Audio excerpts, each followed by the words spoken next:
Welcome to CN Live's continuing coverage of Julian Assange's extradition hearing taking place in London at the Old Bailey.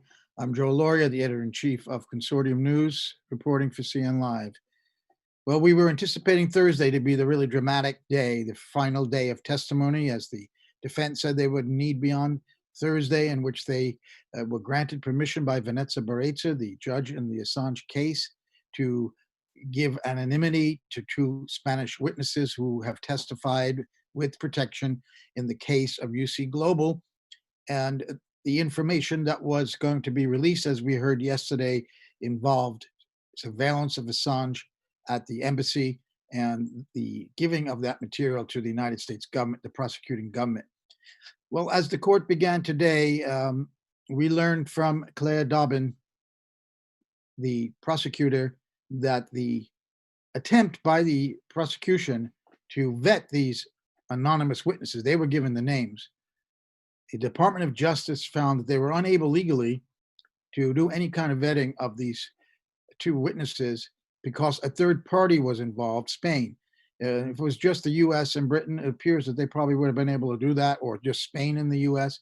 But I don't know the exact law that she cited, but because there were three nations, the US could not vet those witnesses, so the government didn't need any more time.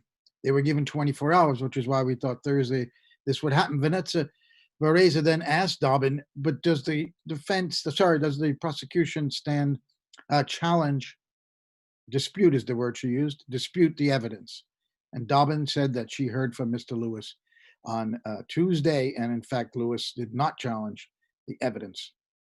At that moment, Mark Summers, a defense attorney, jumped to his feet and started reading from the defense witnesses, these secret or anonymous witnesses from the Spanish case. So Thursday became Wednesday. What we were looking for, and there was a big buildup, was suddenly upon us. Mark Summers was reading the testimony of these two anonymous witnesses, former employees of UC Global, the Spanish company hired by the Ecuadorian government to provide security at the Ecuador embassy in London during the time that Julian Assange was living there. I want to take you through this testimony. A lot of this had been reported before by El País or by Max Blumenthal at Gray Zone, but keep in mind, this is now testimony in a courtroom. It's not just a press report. This is testimony in a case to determine the future of Julian Assange and the future course of WikiLeaks. We've been hearing for 4 weeks about Assange, his health, the conditions of American prisons, that he didn't release informants' names. Others did. The government's been billing this case. Barreza has to make a decision whether to send Julian Assange there. Everybody knows what's at stake in terms of freedom of the press and Julian Assange's own life. So to have this testimony come in and to have Barreza hear it is a the most significant moment, I think, in the 4 weeks. So I'll take you through what the first witness said. He described how he worked for David Morales, who was a former Spanish Special Forces soldier who founded UC Global. And this first witness was a 50% owner with Morales, so they were partners. The witness discussed how in July 2016, Morales was going to a security conference in Las Vegas. The partner wanted to go with him, I guess, as a partner would normally do, but Morales insisted he go alone, which this witness had to accede to. And when he returned Morales to Spain, to the offices, he spoke of a flashy contract with the owner of the Sands Casino in Las Vegas. That would be billionaire Sheldon Adelson, a close donor and confidant of Donald Trump, of Benjamin Netanyahu. He owns newspapers in Israel. He owns casinos in Macau and in the US, and he's a very influential political donor for the Republicans. Morales comes back and says, I got a contract with Adelson. We're going to be doing security on the yacht. Until this point, the witness said the only contract that they had really was at the Ecuadorian embassy, and to protect the family of the Ecuadorian president. That was it, essentially. So he came back with this contract to provide security at the yacht. The witness says that was odd because the yacht already had security. And then Morales spoke more. And he said where he was very excited about what the contract he'd come up with when he came back from Las Vegas. And he said, we're now playing in the big leagues. The firm has switched over to the dark side. And he said he's now working with American friends who, quote, will get us contracts all over the world. So he was quite excited about working with American friends with contracts all over the world. Uh, the witness then in time learned that Morales had, quote, obtained an illegal contract to get sensitive information about Julian Assange and the president of Ecuador. The witness says Morales' contact in Las Vegas was Zohar Lahav, and he's an Israeli-American vice president for executive protection at the Las Vegas Sands. He's the head of security there. And the witness said that Lahav had, quote, agreed to cooperate with U.S. intelligence to provide them with information about Assange. That's what this anonymous witness testified. Max Blumenthal has written quite a lot about Lahav, but again, this is testimony in a British court that Lahav was the contact with U.S. intelligence to provide them with the information about Assange that UC Global would obtain for Sands and for Lahav, and then for U.S. intelligence. They've been using in the embassy cameras that did not provide audio, and the members of UC Global were writing daily reports from London.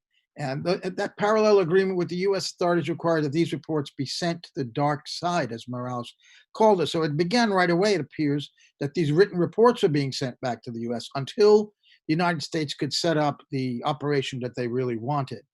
And that would be a camera that also had audio as well as video.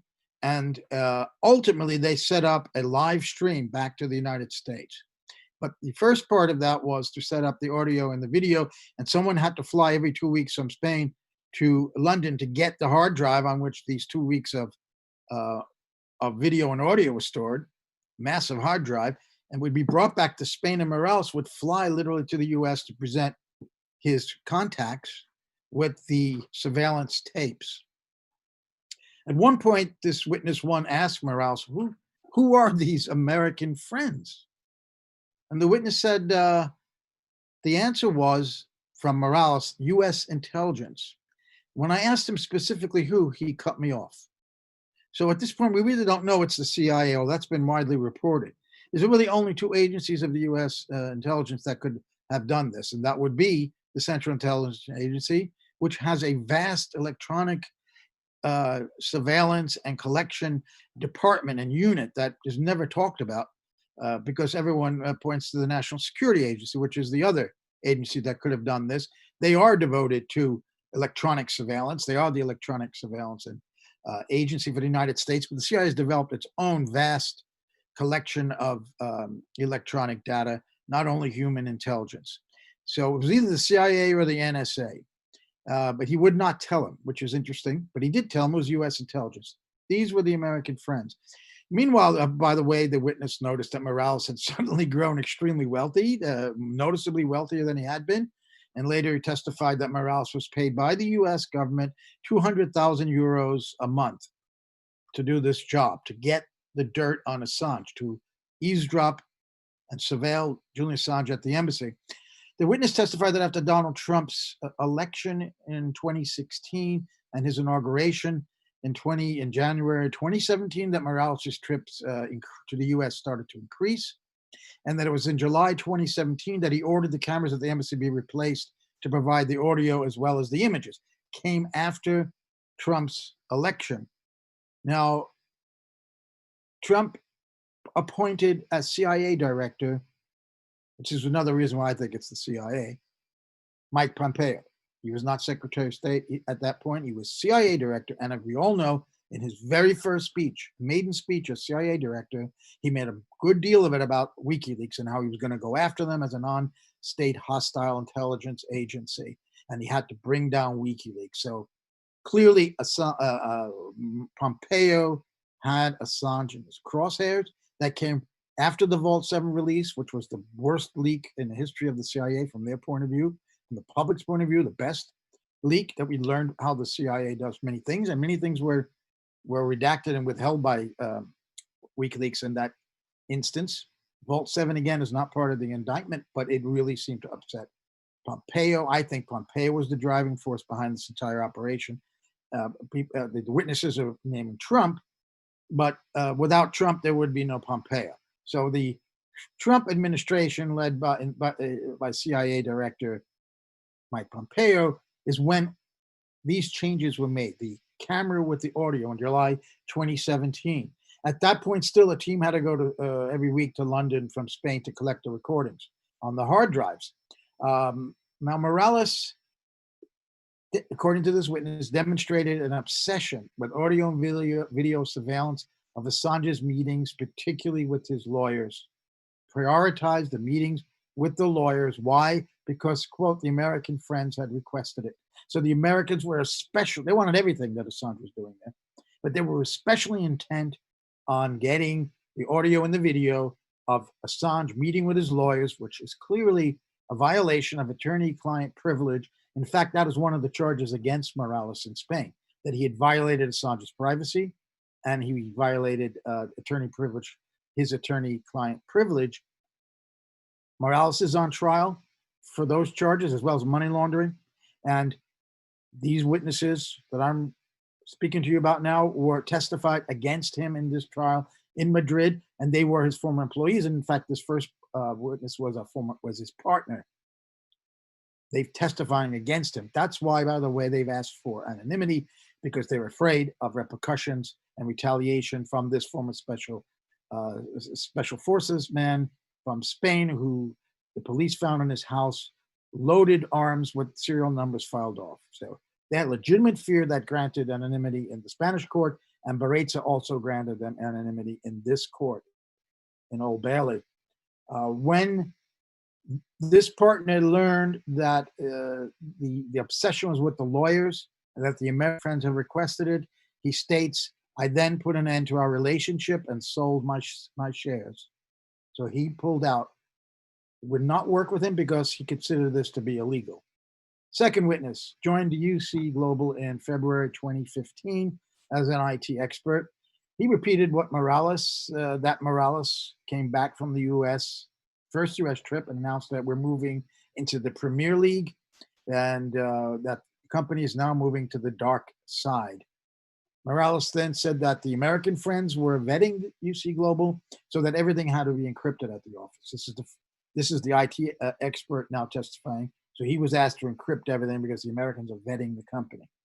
Again, he mentions after Trump's victory, Morales became obsessed with obtaining as much information as possible on Assange and asked this witness testifying, to create a task force to capture and process the embassy material. So it was even more specialized, again, when Trump came into office and Pompeo became CIA director.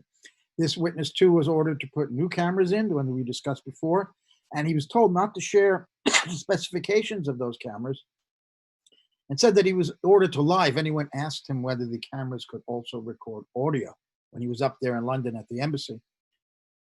In June 2017, Morales received instructions from the US that the cameras needed to be installed to provide streaming service so that, quote, our friends in the US could gain access to the interior of the embassy in real time. That's the testimony of the witness. So it evolved to a camera with sound, and now they wanted 24/7 access. Morales told this witness that those instructions came, quote, from the highest spheres. The witness says, I was alarmed, and I told him it wasn't possible to do. But Morales then later, soon after that, emailed instructions written in English, which the witness assumed came from the American friends, instructions on how to set up the live streaming. But the witness still refused because he said it was manifestly illegal, quote. In January 2017, going a few months earlier, the witness said Morales had asked him to bug the entire embassy on the orders of the Americans. This is in addition to the camera with sound. Morales said the purpose was to record meetings with visitors, but especially with his attorneys.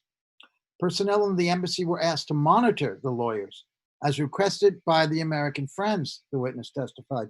They were also asked to UC Global to gather Assange's fingerprints from a drinking glass, to steal documents from Assange, and then to steal the diaper, and this has been reported, but again, this is testimony, but Bates is listening to this, to steal documents from Assange and then to steal the diaper of a baby who was regularly brought to visit Assange. The Americans wanted to establish whether that baby was Assange's, whether he was the father, and they wanted the DNA. But the witness, he refused to do that, and instead he alerted the mother, which we now know is Stella Morris, not to bring the child back to the embassy. So we have two upstanding members of the public in Spain here, two employees who would not tolerate this illegal behavior. And this is why they're testifying now. And their lives are under threat. They have armed guards at some time. Mark Stummer, the defense attorney, said yesterday. In January 2019, the witness said he was ordered. This is interesting. This I'd never heard before, and I think this is new. Just a detail that in January 2019, the witness testified that he was ordered to put stickers saying CCTV or this surveillance by CCTV on all the windows of the embassy. And he didn't understand why they wanted to do that. And so he asked what was the purpose. And the witness testified that Morales told him, quote, the Americans were using a laser phone to listen into the embassy, but that Assange was using a white noise machine, which you've heard about before, and quote, that caused vibration of the windows. The stickers eliminated the vibrations. So they had bugs on a fire hydrant and other places in his room, and there's not a very large room. You've seen some of the video now. They had 24/7 audio and video surveillance, and they had a laser phone, presumably from across the road into the embassy, and they needed to put stickers on the windows to keep the vibrations on so they could listen. So they had 3 ways of monitoring him. This second anonymous witness testified that in 2017, he was shown an iPad that an Assange lawyer had left or came into the possession of the guards at the embassy. Apparently, everybody went to visit Assange had to leave iPhones, iPads, all kinds of equipment with them. And we know that they were taking serial numbers down of these phone numbers. And apparently, in this case, they made a full copy of the iPad of one of Assange's lawyers. The witness says the Americans were very, quote, very nervous about the visit of then Californian Congressman Dana Rohrabacher to see Assange. Quote, Morales asked me to control everything to do with that visit, witness 2 said. We heard testimony from Jen Robinson, I think last week, about that visit. So we can go back and listen to the detail of that. I also wrote about it. It was essentially the defense is arguing that this is a political prosecution. One of the other arguments that it's a political prosecution because Trump came, according to Rohrabacher, with the deal. Assange reveals the source of the of the DNC emails, that it wasn't Russia, to prove that.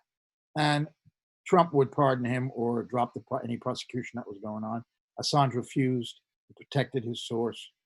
And it was after that that Trump went after him. And I think Pompeo had a big role in that. So Morales also spoke to this witness about entering the Spanish offices of Assange lawyer Balthazar Garzón, and in fact, some months later, it was reported in the press that his offices in Spain were broken into. Now the witness talked about extreme measures that were taken in December 2017. The witness testified that, quote, the U.S. was desperate to get Assange out of the embassy and that more extreme measures should be used. Of course, he's getting this from Morales, who's talking every month, every 2 weeks, he's flying to the U.S. to meet with his handlers there. He quotes Morales, the witness, saying that leaving the embassy door open to allow Mr. Assange to be kidnapped and even poisoning him was under consideration. This is sworn testimony in Old Bailey before Vanessa Barreza on Wednesday. Summers for the defense, Mark Summers, then explained to the court how both witnesses approached an attorney, these two who in Spain, who contacted a court in Madrid that put out an arrest warrant, search of Morales' home, and issued the charges against him. What does this all mean? Well, I'm going to quote from someone who felt this morning after he read our written reports, tweets, and he saw my video last night. It got him quite excited. And that's Daniel Ellsberg, of course, the Pentagon Papers whistleblower, who was on day 7, a defense witness in this hearing. Ellsberg wrote this in an email message that he said he sent to several interviewers. So probably been public somewhere else as well. But he wrote this: there has been a dramatic development. And he wrote this, by the way, Wednesday morning, while he still thought the testimony that I've just discussed would be on Thursday, which we all thought until at the last moment, the U.S. government said they couldn't vet those witnesses. So the door was open to do it today. And the defense walked through that door and gave us this dramatic testimony today and not tomorrow. So Ellsberg writes, there's been a dramatic development in the Assange case. Word that on Thursday, giving a day for the prosecutors to confer with the DOJ, there will be anonymous testimony that the CIA not only surveilled Assange's conversations with his lawyers and everyone else in the Ecuadorian embassy, but they plotted to kidnap or poison him. That's essentially, Ellsberg writes, the same information that ended my case and confronted Nixon with impeachment, leading to his resignation. In other words, Julian May miraculously walked free on the basis of this eventually, just as I did. It's impossible to know exactly the impact all this has had on Vanessa Maurizi. That she allowed the testimony to go and without objection from the defense is significant, but the testimony is from an ongoing case that has not been adjudicated yet in Spain. So in other words, what they're testifying to has not been proven yet in court. Maurizi may very well take that into account. I pretty much assume she will, but her decision won't come until January. So that case in Spain may be wrapped up by then or may not. So that might play a role. It's really impossible to know what Maurizi is thinking. But this testimony today that we heard showed the prosecuting government had prioritized surveillance on Assange's privileged conversations with his attorneys, eavesdropped on the defense preparations. The prosecuting government eavesdropped on defense preparations through surveillance, video and audio. And the government, US government, considered kidnapping or even killing him.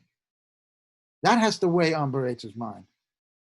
And as to the extent of it being government misconduct, like in the Daniel Ellsberg case.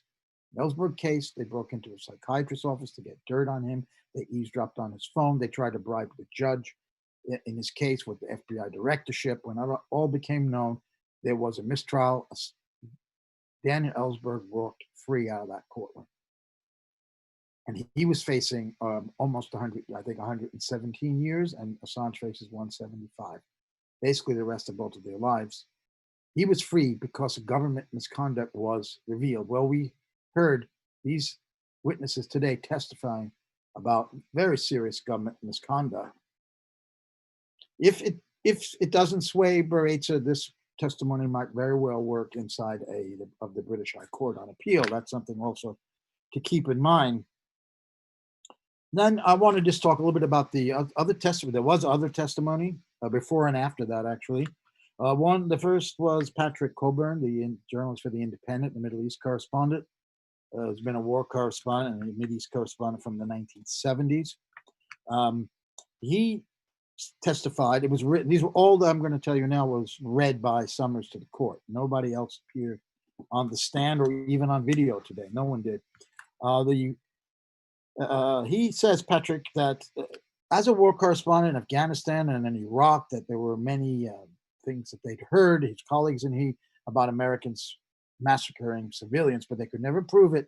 And that was the value, he's saying, of WikiLeaks, because they were able to prove with the collateral murder video, with other documents and other evidence that the U.S. indeed was killing civilians, and it appeared intentionally, or at least without any, negligently.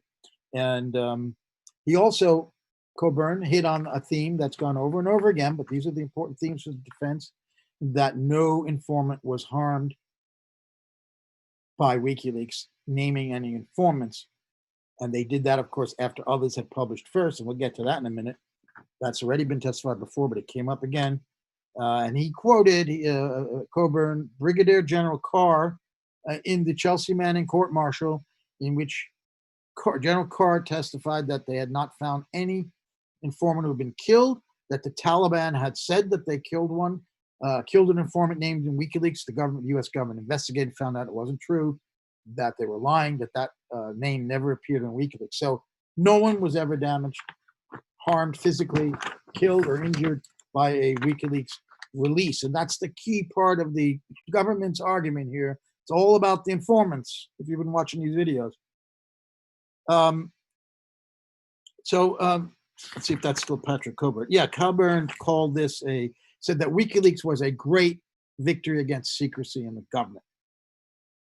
And he quoted Robert Lowe, a member of Parliament, 1857, apparently made a very famous remark about fulfilling the obligations of news gathering. And Cockburn quoted that Robert Lowe in saying from 1852 that Assange and WikiLeaks, in fact, had fulfilled all the obligations of news gathering. Next, I want to talk about, I'm not going to go to every testimony because some are more significant than others. Stefania Maurizi, an Italian journalist who worked for L'Espresso and La Repubblica, who's been on our show. She started working on WikiLeaks material back in 2009.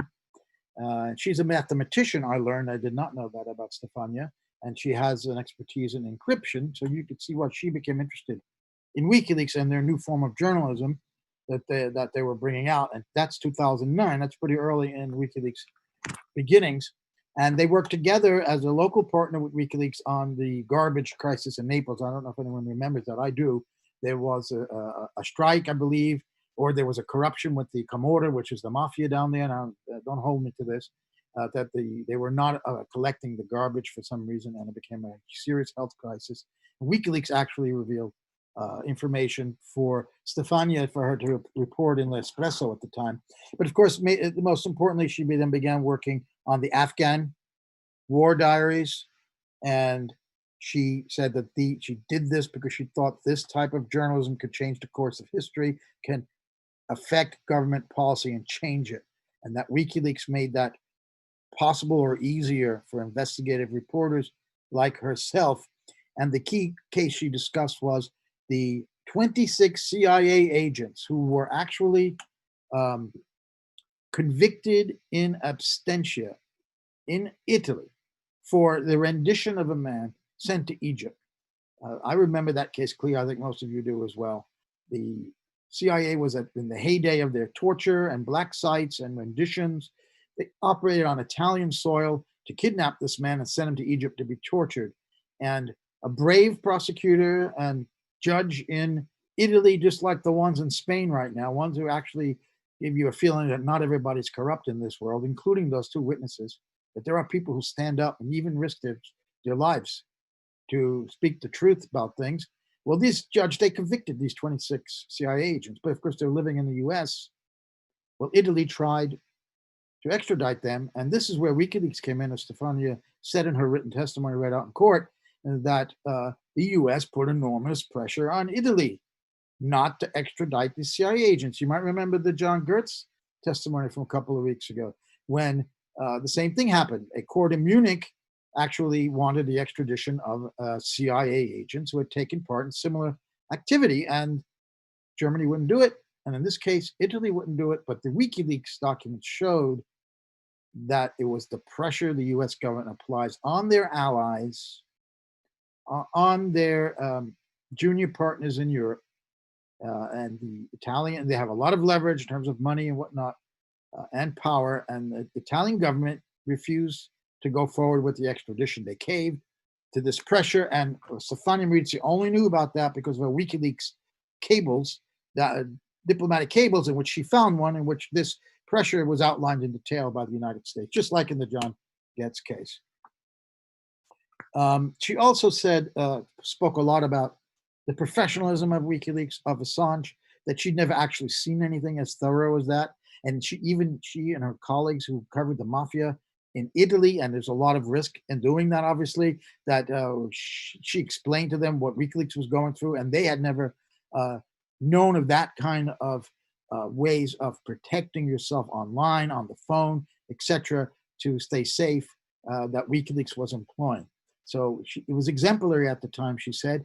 And again, she laid into David Lee and Luke Harding, the two Guardian journalists who wrote the book about WikiLeaks. I recommend Jonathan Cook's a new article about that, which we've republished this morning on Consortium News, in which he is explaining, and I didn't quite get this, that David Lee and Luke Harding wanted to write an official biography, an approved biography of Assange, in other words, with his participation, and Assange refused.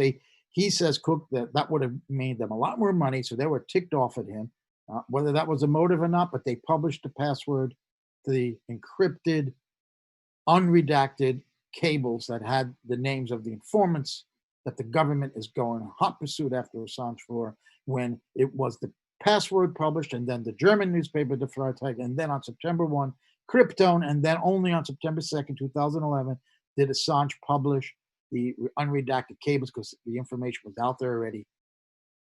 And she said that, Maurizi, Stefania said that she wondered if they, Harding and David Lee, understood the process at all. She also added that she was at Ellingham Hall. It's the place where the owner and the founder of the Frontline Club, it's an estate that he has somewhere, I think in the Midlands or somewhere outside London. And that's where Assange stayed when he was awaiting the case going all the way up to Supreme Court of whether he was going to be extradited to Sweden for questioning. No charges ever filed in those sexual allegations case. She was there at Ellingham Hall when this whole thing happened. In fact, she said she arrived on August 25th, and it was August 26th that Freitag published their article. And she saw him, and you can see this in the film by Laura Poitras, Risk. Assange on the phone to the State Department trying to call Hillary Clinton and trying to explain to them what is going on, that these things have gotten loose now, and they're gonna be people in trouble. And he wanted to work with the State Department to help redact these names, to help them find the names immediately, so that he can help try to redact them. And as Ellsberg testified, the U.S. government didn't bother helping, but now they complained that he let the informants' names out. So that was the testimony of Stefania Maurizi. Then we heard from a Robert J. Boyle, a lawyer in New York, who I won't go into the details, but Boyle is an expert on the grand jury. And he went through a long history, particularly of the Chelsea Manning case, when she was called back in to the grand jury, refused to testify, was imprisoned, was in solitary confinement at the Alexandria Detention Center, which Gordon Cromberg, the U.S. attorney there, says does not exist. But she was not only there, but attempted to commit suicide 3 days before her hearing on whether to be released. And that's when the judge finally released her. But she'd been almost 2 years, I think, in prison, and had these enormous fines, $500 and then $1,000 a day, because she refused to provide more testimony against Julian Assange. But this was a history of the grand jury, and he said that it began in 12th century England, and it was originally a buffer between the state and the people. But by today in the United States, and I think there's only one other country in the world, I think it's Liberia, that has a grand jury. I'm not certain about that. That today it's the opposite, that it's a buffer for the government against the people, that it protects the government, that a prosecutor could prosecute just about anyone because of the rules of secrecy, because there's no cross-examination, there are no witnesses there. The government just presents evidence and tells the grand jury indict that person. And it's not like 90% or more of the times they get the indictment. So that was to show that how easy it was for the government to indict Julian Assange, part of the strategy of the defense. And another part was, cleverly, to bring a jury pool expert on. And he or she, I can't remember it now, but started to list all of the government agencies, mostly linked to intelligence and defense, contractors to intelligence defense, that exist in the Northern Virginia area and in Washington, D.C., which is, of course, where Assange would go on trial if he goes there, to Alexandria, Virginia. So where would the jurors, if there's even going to be jurors, where would the jurors be drawn from? From the intelligence and military contracting community, for the most part. That's the kind of people that live there. That's the jobs, the major jobs, especially in Northern Virginia, where most of the contractors are set up. So that was just a way to tell Baretz, if he goes there, he's not going to get a trial by his peers. Certainly not in Northern Virginia. And that's one reason they bring these cases to that courtroom in Alexandria. It's known as the National Security Court, because they can get convictions. A good part of the reason why is because of the jury pool that they can draw from. I'll just wrap up now by saying that Noam Chomsky spoke, but I did not. I was writing up the report on the the Spanish witnesses, so I did not get to hear, except I overheard him say about the role of publicity in a society like America and Europe in quashing the public's right to know. So he was testifying for Assange, I guess, and saying that he played a big role in informing the public against a system that's geared towards not informing the public. And I think that was, I'll have to look at his testimony over. Maybe I'll talk to you about that tomorrow. So to wrap up here, I have to say that when you look at the entire defense argument that's been presented, and it's going to end tomorrow, Thursday, there will be no Friday session unless something happens unforeseen. Okay, yeah. So I want to wrap this up by saying that the defense has brought together an amazing case. I'm trying to speak objectively here. And they have a story that they're trying to tell, which they believe is the truth. And they brought out an enormous number of witnesses so that in their words, they could lay out this story for Vanessa Bourizi. The story is that this is a man doing journalistic activity. He was extremely careful. No informants were harmed. He's published public interest information, like Cockburn said, like others have said and testified. He has not harmed informants. He's conducted journalistic practice. It's been in the public interest. They discuss his health, his serious mental and physical disabilities, and in conjunction with that, the state of U.S. prisons, particularly solitary confinement under the special administrative measures, giving an opening to the judge to realize that the man doesn't stand a chance if he goes to the U.S. and goes to that jail. And then even to learn about the kind of juries the kind of a jury he would get, and finally the misconduct of the U.S. government. I contend that the health issue, state of the prisons, and this misconduct that we learned about today would be what a judge in Britain would use as their basis for denying the extradition request. But again, we have no idea what's going to happen. We won't hear about that right away.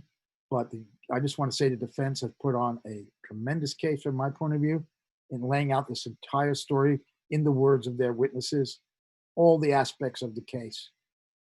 The prosecution, for their part, I think was dealt a very weak hand, and they've done pretty well with that weak hand. It's caused them to act in kind of bullying ways towards the witnesses they are cross-examining, but that's often seen in an American courtroom, apparently not so much in a British one. But what they were dealt with, they worked very hard and were extremely well prepared too.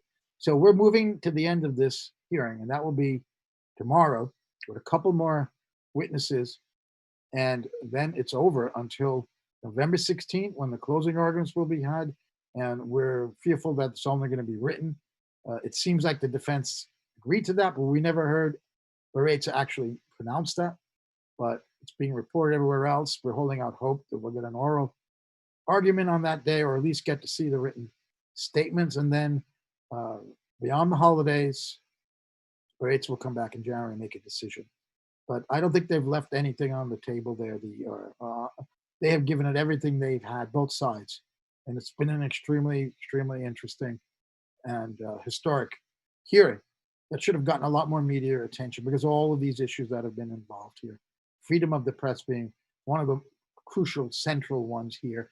Prosecuting a publisher for publishing. Never before done under the Espionage Act of the United States. I'm going to leave you with that. Again, if you could support us, please go to patreon.com/CN Live.